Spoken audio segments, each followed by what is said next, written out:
But to get a little bit more clarity, how about we ask our crew here? LT, I will start with you because the Dallas Cowboys, you tell me, too high, too low, or at 6, is it exactly right? I think it's too high. Honestly, guys, I would put those teams in the AFC East certainly above the Cowboys. And listen, the Cowboys now have had some turnover on offense. We know Kellen Moore is gone. Brian Schottenheimer is coming into the fold where that offense is going to change a little bit. They have talked about running the football more. That's why Brian Schottenheimer is there. They're going to play more of a pro-style offense, which means Dak Prescott playing from the pocket a little bit more. Maybe not being on the move as much. The quarterback don't need to be on the move when they're playing in a pro-style offense. So I think the offense comes back just a little bit because they're learning Brian Schottenheimer's system. With that said, I believe they are just a little bit too high. And I think because the offense might be taking a step back, no Zeke, Tony Pollard question coming back from the injury, but I think the defense takes a step up, and that Mazi Smith pick might become the most impactful in the first round, taking what was a very good defense to perhaps an elite defense this year. They were top 5 in scoring, in turnovers, in sacks, but they were 22nd against the run. So I think Mazi Smith's presence elevates that defense. While there are questions about the offense, I say keep them right there at 6. Okay, so we're starting off pretty smooth. Let's pivot here. Both of us wearing the purple. We got Memo perfectly dressed for this next question because in a month, the Ravens have locked up Lamar, brought in OBJ, drafted Zay Flowers. Do you agree that 7 is where they should be in the power rankings? No, I think that's too low. I think Lamar Jackson returns to MVP form. All the drama, that cloud that might have been over the organization the last couple of years with the contract status is now gone. They have a new offensive coordinator, Todd Monken. We saw what he's done at Georgia with all those weapons. Welcome to the NFL with Lamar Jackson, OBJ, Zay Flowers. And don't forget that defense with Roquan Smith. Now they're a full season under his belt there with the Ravens. I think he takes the reins there. And that Ravens team, who was 10-7 last year and was a fourth quarter away from winning a playoff game with Snoop Huntley, shout out Pro Bowler Snoop Huntley, now takes that next step with Lamar Jackson at the helm, coming back stronger than ever. Yeah, I agree with Omar. I think they're too low. This is a team that really has all the ingredients to make a championship run. And remember, they have been together for a while. Again, I love the chemistry, for the core of this group. Bringing in guys like Zay Flowers, OBJ will certainly help that offense. But I'm thinking of a guy like J.K. Dobbins, who's coming off his second year of with the ACL injury. He should be that much better and should be ready to go. I think at the end of the day, this is a team that will surprise a lot of people because they're going to be up at the top, I believe, in the AFC.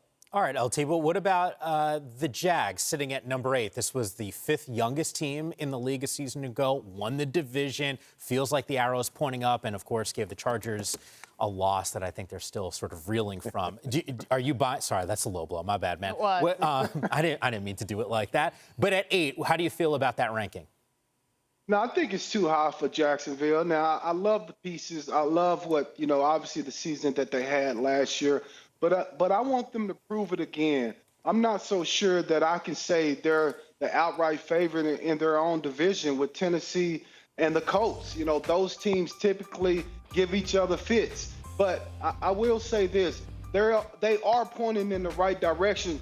I just don't know if we're going to see the same type of performance as we did last year, simply because, the wide receiver group to me is still a group that they don't have a number one guy. They don't have a guy that I'm particularly scared of. They have some guys that are decent, but not a guy that I can say I'm scared of.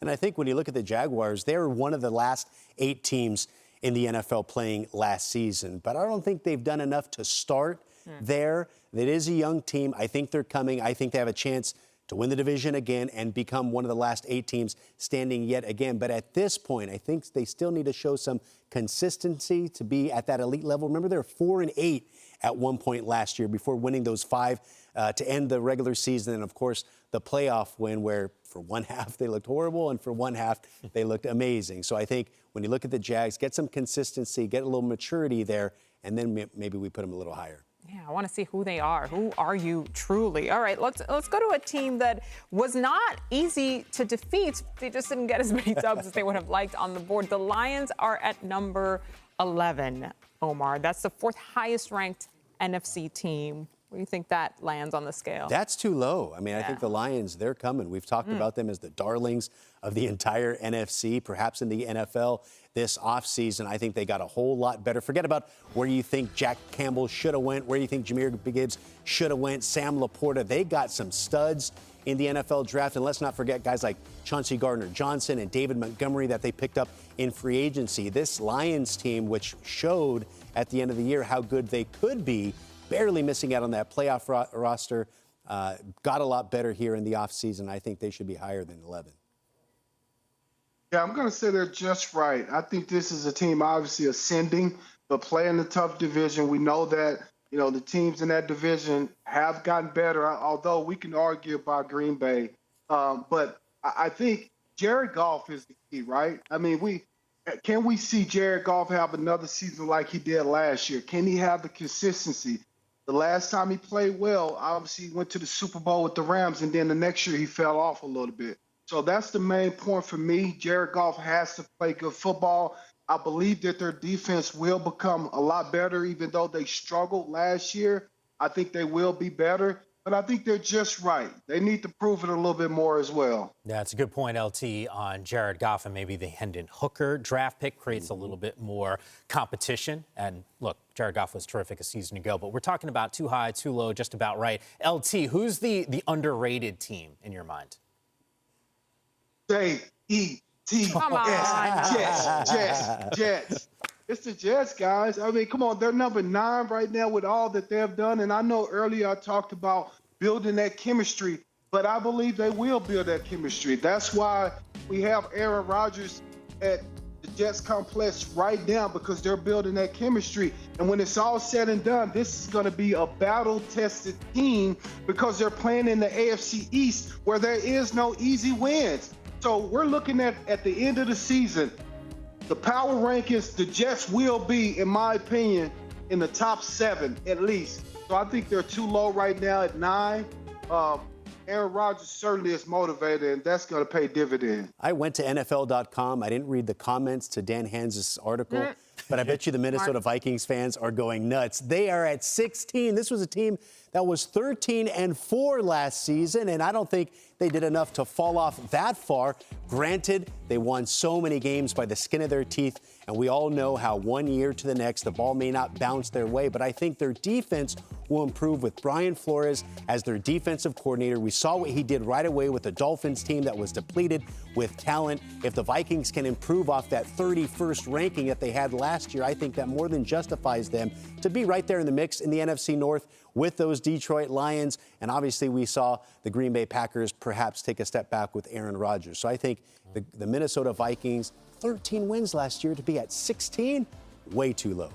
I'm really glad that you sprinkled in the Dolphins into that analysis because after all they did last year with a healthy quarterback coming back, an offense that is probably the fastest in the league at the moment, what they've done in free agency, bolstered their secondary. I'm just going to say I caution you not to underrate them or underrank them, Dan Hanzus. Still love you, bud. Don't worry.